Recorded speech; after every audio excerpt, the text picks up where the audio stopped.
Welcome to the TheraFit Podcast, a presentation of Holistic Family Solutions, where we engage in health and wellness conversations with leading mental health professionals, parents, and sports talents who share tips, personal stories, and alternative therapeutic practices to help your family achieve its most fit life yet. We're glad that you're here to join us today. We have Lisa Lutan today. She's of healthy, happy, and hip. Lisa, how's it going today? Going great, Chris. Thanks for having me. Yeah, great to have you. So why don't you tell our audience a little bit about who you are and what it is that you do? Sure. Well, I'm a health and lifestyle coach, and my company is Healthy, Happy, and Hip, as you mentioned. And I help busy go-getter superstars to slow down and really reconnect with their bodies to figure out what it is that they're really hungry for. And sometimes that's food, sometimes that's tranquility, sometimes it's just peace of mind. Oh, that's perfect. We've got an audience that's totally rabid for that. Our audience is full of parents and families, looking to help their children. But there are times when we need to bring guests on like you who can help these parents help themselves. And so it's great to have you on today. Well, like I said, it's a pleasure to be here. So our first quadrant we're going to talk about is cognition. And that's where we talk about kind of the mental abilities and processes, things to do with decision making, problem solving, and things that are of the mental capacity. Now you work with what you describe as uber busy, high stressed, hungry go-getters that would like to calm down and stop struggling with annoying habits and triggers. Why is that? Why is helping that segment get its mind right very important to you? Because that's who I am. And I think that we can help people when we understand them. And because that is who I am and who I was, I really understand what they're going through and how hard it is when you're this type A go-getter to kind of chill out a little bit. Oh yeah, dude, I totally get that inability to relax where I've always got to be doing something, Yeah, it's hard to turn it off. We're go, go, go. And then when we do have a moment to turn it off, we don't even know what to do with ourselves. We're so used to going. So it's really challenging for people. Yeah. And as you know, many busy people with kids want to have a healthy lifestyle. How does that begin with creating some sort of mental clarity? I think mental clarity is everything, to be honest. And everything that I do for myself and for my clients to have a healthy life really is about having peace of mind and mental clarity. Because if you're not feeling grounded and clear, you're going to yell at your spouse, you're going to yell at your kids, you're going to let all your own stuff and baggage come out when it's just not appropriate or necessary, and you're going to make bad decisions. And some of those decisions can last a lifetime. We all think back to the things our parents said to us that they thought were nothing, and they really impacted us. So I think we really want to be just thoughtful as parents and be our best selves, bring our best selves to the table. Yeah, no, I tend to agree with that. Everybody wants to be good in their own mind, be good versions of themselves. So I'm totally on board with that. And you're a believer in breaking bad habits and interrupting patterns from what I've learned about you. And our listeners totally get that and probably want that. Now, there are people who run businesses and have families and marriages, but like many of us, they get caught in just these routines that they can't seem to shake because they're stuck in those boxes of I'm mom, I'm dad, I'm working, I'm home. Why is it important to examine our habits and patterns and routines if we want to truly be free, happy, and healthy? Well, I don't think people realize how much of what we do are habits. Like, for example, if we drive by the donut store every day, at 10 a.m., we're going to crave a donut. That's a habit. We see the donut store, we want it, it's a habit. If we drove around the block, we'd be fine without the donut. So the habits are not just, I woke up and went to the gym. The habits can also be little things like that, or even our thought patterns. We can get in a habit of having negativity, and we can change the habit to move to more positivity. So when I say habits, I am really giving it a much broader definition. Wow. So you talked about just the mental part of the habits. Like, what are some of the things that in working with clients that they're getting stuck on mentally? Well, I think that, a lot of people get stuck in that, nothing's going to ever work out for me. It never has. It never will. Oh, I'm never going to lose weight because I'm always going to be fat, or I'm not that person who works out, because I was always a loser in gym class. So like we have the tapes and stuff running through our mind. And I say let's challenge those. Maybe that was the case. Maybe it wasn't. I don't even know. But let's figure out, is that still the case now? And you'd be surprised. Sometimes people go, you know what? It isn't. But I've been labeling myself that way for my whole life. And so when we want to challenge all these things, we want to say, okay, who are you really? And what's really getting in your way? And then we can start making progress with all this stuff. Yeah, no, I'm a firm believer in just how the impact of self-talk and what self-talk can do when you talk to yourself in a positive way, and what self-talk can do to your life when you talk to yourself in a negative way. And it's amazing, and it still kind of blows my mind that a lot of people don't really grasp that still, that the way we talk to ourselves is the direction we're pushing ourselves into. It's so true. And it's so powerful. Like I'll see somebody who'll say, oh, I had the best time on a vacation, but now I'm back in my miserable life. Well, you could look at that like, okay, you're down, you're in your life. Or you could say, wow, I had the best vacation. It's all what we choose to focus on. And so when we start focusing on the good things and the positive and all the gratitude and everything everybody's heard a million times, it's because it works. Yes. It really, really works. It's a glass, half full way of going through life. Yeah, no, I remember years ago listening to Tony Robbins talk about how your mind is like a computer. And so whatever you ask, whatever questions you pose to your mind, it's going to find an answer for you. So whether you tell yourself, how do I create a successful business? Your mind's going to figure out how to create a successful business. Or, why am I such a bad parent? Your mind's going to tell you why you're such a bad parent. Now, it's so much. There's so much programming that we have to learn even within our own selves. I think it's programming we have to unlearn, Yeah. more than learn, because we'll take the one comment, that a parent or a teacher or a bully or somebody said to us, and we carry that around with us the rest of our life, and we kind of let go all the other million good things, that people said to us. So we have the opportunity to take a look at these things and just say, hey, is this working for me or not? And if it's not working, say bye-bye for you. Like, there's just no reason we have to hold on to this stuff. And yet we do. We don't realize we have a choice. Right. Now, the Lisa you are now isn't the Lisa that you've always been. On your site, you mentioned that you ran a successful tech company, you had a family, and then you kind of hit a wall. What were some of the red flags that you may have ignored coming from your intuition as you were kind of barreling through life? Oh my God, I ignored everything. I mean, I literally crashed and burned because, I started a tech company when I was in my 20s with my boyfriend at the time, and he did become my husband. And over the course of starting that company and running that company, from the two of us to over 100 people, I had some babies and we moved into a house, and I never took my warnings as serious. I was always taught that, oh, it's just stress, no big deal, power through it. And I know so many people can relate to that because we think if we listen to stress, we're like some kind of wimp or something.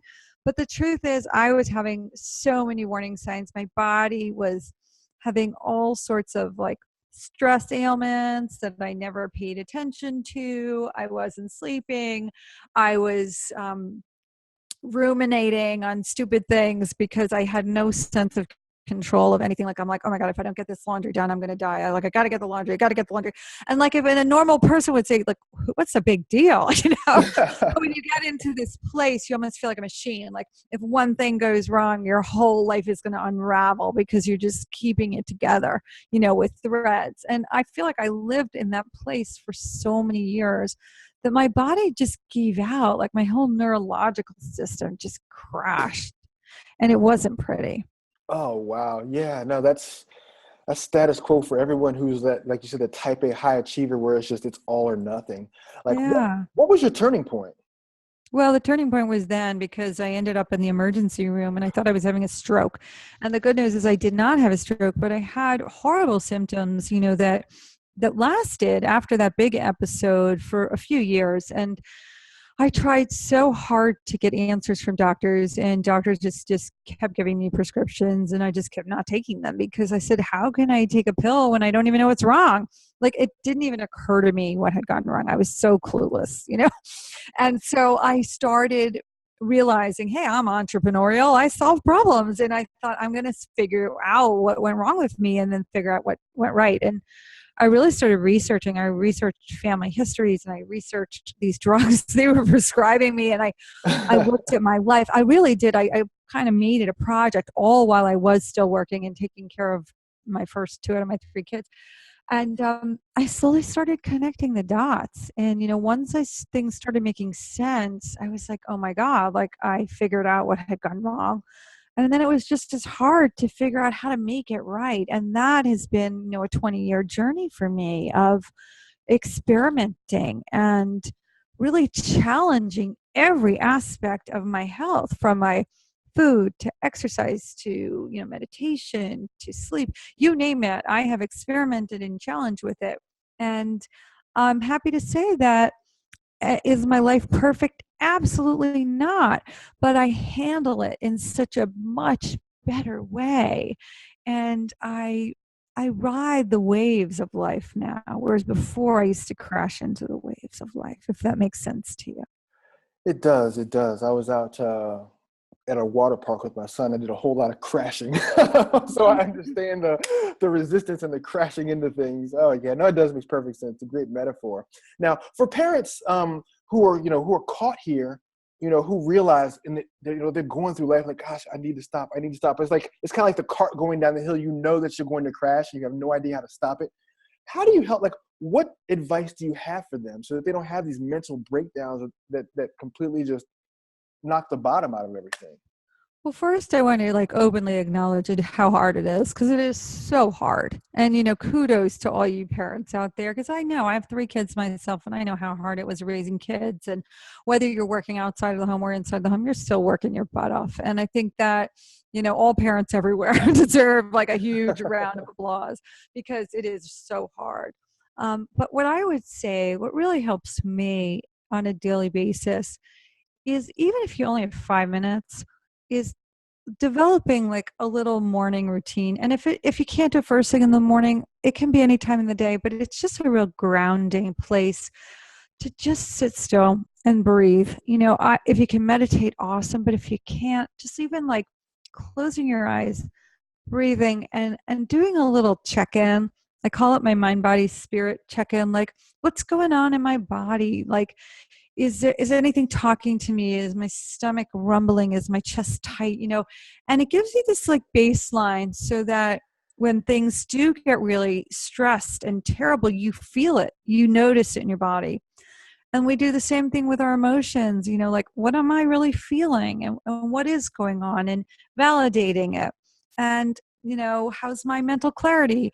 And then spiritually, I use spirituality very loosely. How am I feeling in terms of my connection to the universe and the people around me and nature? And sometimes we're feeling super grounded, and sometimes we're feeling just lost. And the key is to just notice it all without being afraid of it. And that's where you get to sail the waves. Go, oh, isn't that interesting that I am a fog-brained crazy person? Isn't that fascinating? Without fearing it, because the fear itself makes it so much worse. And so that quiet time of just getting inside, honest to God, it's the difference between a good day and a bad day, just taking those few minutes. And if you have a few more minutes, there's plenty of things I would add on to that as well. Oh, wow. I love how basic that is, just calling the time out, just taking the step back to do kind of a review, or almost like an internal staff meeting with yourself. Yeah, I like that. An internal staff meeting. I take that. Yeah, that's a good one. Exactly.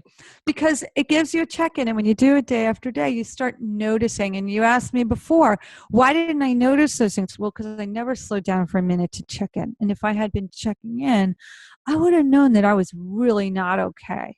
Now, Yeah. I don't know what I would have done about it, because back then I was, like I said, I was pretty dumb about these things. But if I knew that now, I would say, hey, this isn't working for me. I need to make some changes. Maybe I have to clear my schedule. Maybe I have to say no a little bit more often. Maybe I just need to leave space for, for me, or for stuff that I don't know about, or just for nothingness, and so knowing the information is the first step. And just that check-in, that staff meeting with your body tells you so much. Wow. Yeah, no, it's true. And I think that something that parents need to do is as they learn this is they gotta shed the guilt. Because I think there's a lot of guilt associated with not doing enough or not making sure not being there for every single thing or feeling like you have to entertain the family or the children or be omnipresent. And I think, from a mental standpoint, that's so damaging. It's very wearing out of the It, mind. it really is. And I think that, moms that stay at home, they're feeling, like, oh my God, those other moms are so more impressive. And the moms are working are saying, oh my God, those moms at home are doing so much more. Like everyone's beating themselves up. But the bottom line is do the best you can. We're human and we all make mistakes and we all do the best we can. And I think that, for me as a parent, the most important thing I could do is love my children, respect my children, and keep them safe. And so knowing that I was really clear on those things, I would challenge myself and I go, is that going to keep my child safe? Or does that not matter? Like if their room is a mess, well, all right. It's not my ideal, but whatever. It's not like their safety is concerned. So I was super clear with myself. And as long as I was meeting those things, I felt like I was doing a good job. Wow, love that. Yeah. Just kind of not majoring in the minors there. Yeah, So to don't speak. sweat the small stuff. It's really ridiculous. It really Yeah. is. Thank you for listening to this session of TheraFit. If you like what you just heard, we hope you'll pass along our web address, holisticfamilysolutions.com, to your friends and colleagues. Be sure to check out the archive section of our website for previous podcasts. This has been an HFS production. Join us next time for another edition of TheraFit.